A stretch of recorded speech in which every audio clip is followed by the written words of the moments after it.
जय हिंद दोस्तों, क्या हालचाल। उम्मीद करते हैं आप सबके सब यहाँ पे बहुत ही बढ़िया होंगे। आज की इस वीडियो में मैं यहाँ पे कंपैरिजन करने वाला हूँ iQOO के G9s स्मार्टफोन का iQOO के ही G9 स्मार्टफोन या फिर इसको बोल लो भाई Vivo का T3 स्मार्टफोन, दोनों सेम ही हैं। तो भाई सबसे पहले मैं आपको ये बता देता हूँ कि जो हमारा iQOO का G9 स्मार्टफोन है और Vivo का T3 स्मार्टफोन है, दोनों ही स्मार्टफोन बिल्कुल सेम स्मार्टफोन है। iQOO ब्रांड दोस्तों Vivo का एक सब ब्रांड है। यहाँ पे दोनों के दोनों स्मार्टफोन दोस्तों बिल्कुल सेम है। इनके डिजाइन को छोड़ के इन दोनों ही स्मार्टफोन में कोई भी बड़ा डिफरेंस नहीं है। तो कंपैरिजन आप यहाँ पे इन दोनों ही स्मार्टफोन का मान के चलना।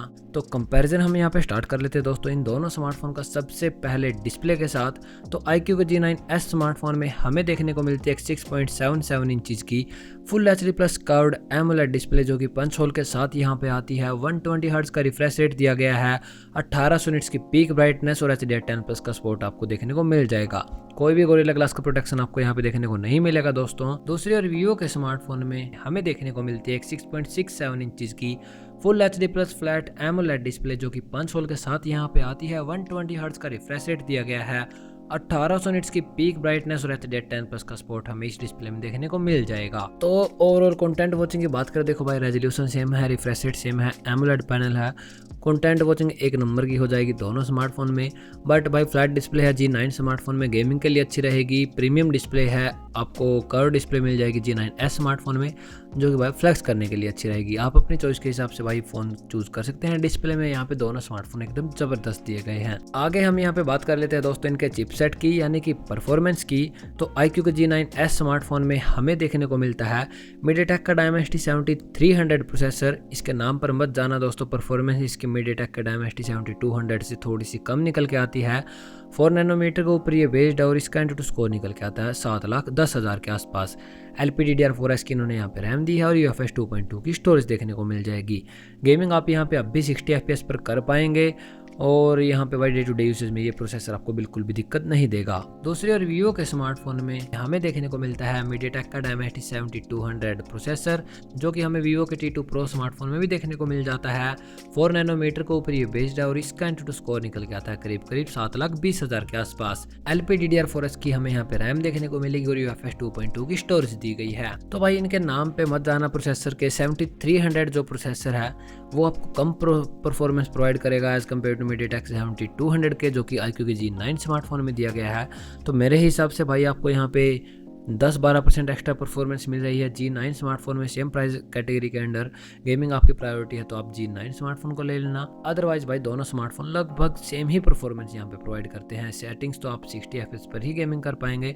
तो परफॉर्मेंस के मामले में बोलूँगा दोनों स्मार्टफोन भाई एकदम ज़बरदस्त दिए गए हैं। और अब हम यहाँ पे बात कर लेते हैं दोस्तों इनके कैमरा सेटअप की। तो iQOO के G9s स्मार्टफोन में हमें ड्यूल कैमरा सेटअप मिल रहा है भाई, सेम जो कि iQOO के G9 स्मार्टफोन में मिलता था।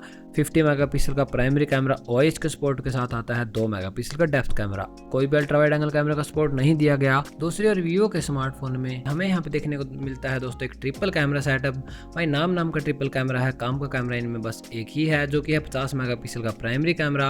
बाकी का दूसरा कैमरा बस एक 2 मेगापिक्सल का डेप्थ कैमरा और एक तीसरा कैमरा फ्लिकर कैमरा, बाकी जो 2 मेगापिक्सल का ही होता है दोस्तों, वो भी हमारे किसी भी काम नहीं आने वाला। मैक्सिमम वीडियो सपोर्ट की बात करें तो दोनों स्मार्टफोन में हम 4K वीडियो रिकॉर्डिंग कर सकते हैं। सेल्फी कैमरे यहाँ पे 16 मेगापिक्सल के दिए गए हैं, उनसे हम 1080p वीडियो शूट कर पाएंगे। तो कैमरा सेटअप किसका अच्छा है भाई, बिल्कुल सेम कैमरा सेटअप दिया गया है, तो दोनों स्मार्टफोन का सेम ही रहने वाला है। तो यहाँ पे मामला टाई हो जाएगा। अब हम यहाँ पे बात कर लेते हैं इनके बैटरीज की। तो iQOO ने भाई कमाल कर दिया, 5500 mAh की भारी भरकम बैटरी कैपेसिटी दी गई है। 1000 बैटरी बैकअप मिल जाएगा भाई आपका, 9 घंटे का स्क्रीन ऑन टाइम। पर यहाँ पे फास्ट चार्जिंग में थोड़ी सी कंजूसी कर दी भाई इन्होंने, 44 वोट की फास्ट चार्जिंग दी है, कम से कम 66 वोट की दे देते, आपको आराम से 1 घंटा लग जाएगा भाई चार्ज करने में इसको। दूसरी और Vivo के स्मार्टफोन में पूरी 5000 mAh की बहुत ही बड़ी बैटरी कैपेसिटी दी गई है। बट यहाँ पे फास्ट चार्जिंग दोस्तों सिर्फ 44 वोट की आपको देखने को मिलेगी। तो यहाँ पे भाई iQOO के G9s स्मार्टफोन में ज्यादा बैटरी बैकअप मिलने वाला है आपको, 500 mAh की ज्यादा बैटरी कैपेसिटी ज्यादा दी गई है।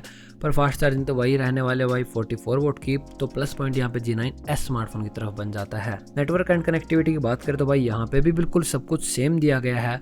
बस यहाँ पे G9s स्मार्टफोन में हमें IP64 की रेटिंग अलग से मिल जाएगी, दूसरी तरफ IP54 की मिलती है iQOO के G9 स्मार्टफोन में। 8 5G के बैंड्स दिए गए हैं, ड्यूल सिम का सपोर्ट दिया गया है दोस्तों, Wi-Fi 6 का सपोर्ट मिल जाएगा, ब्लूटूथ 5.4, कोई भी NFC या रिमोट कंट्रोल आपको नहीं मिलेगा। ड्यूल स्टीरियो स्पीकर्स का सेटअप दिया गया है, IP64 की आपको यहाँ पे रेटिंग देखने को मिल जाएगी। इनके प्राइसिंग को जानने से पहले अब हम जान लेते हैं दोस्तों इन दोनों स्मार्टफोन के ओवरऑल डिफरेंसेस को। तो G9 स्मार्टफोन में भाई हमें 10 से 15% एक्स्ट्रा परफॉर्मेंस मिल जाएगी। दूसरी ओर G9S स्मार्टफोन में हमें 5500 mAh की ज़्यादा बड़ी बैटरी कैपेसिटी दी गई है और यहाँ पे प्रीमियम कर्व डिस्प्ले दी गई है, IP64 की रेटिंग मिल जाएगी। अब हम जान लेते हैं इनके प्राइसिंग को। तो iQOO के G9S स्मार्टफोन का बेस वेरिएंट 8GB की रैम और 128GB स्टोरेज के साथ आपको मिल जाएगा भाई यहाँ पे पूरे 20,000 रुपये का सेम भाई iQOO के G9 वाला प्राइस। दूसरी तरफ वीवो के स्मार्टफोन का बेस वेरिएंट भाई 8GB की रैम और 128GB स्टोरेज के साथ आपको यहाँ पे देखने को मिल जाएगा पूरे 19,000 रुपये का। ओवरऑल वैल्यू फॉर मनी की अगर बात करें तो देखो भाई प्राइस यहाँ पे 20,000 रुपये रखा गया है दोनों स्मार्टफोन का। बढ़िया वैल्यू फॉर मनी कौन सा प्रोवाइड करता है तो आपकी चॉइस है। अगर आप यहाँ पे भाई प्रीमियम दिखने वाला स्मार्टफोन लेना चाहते हैं तो आप iQOO के G9S स्मार्टफोन की तरफ जाइए।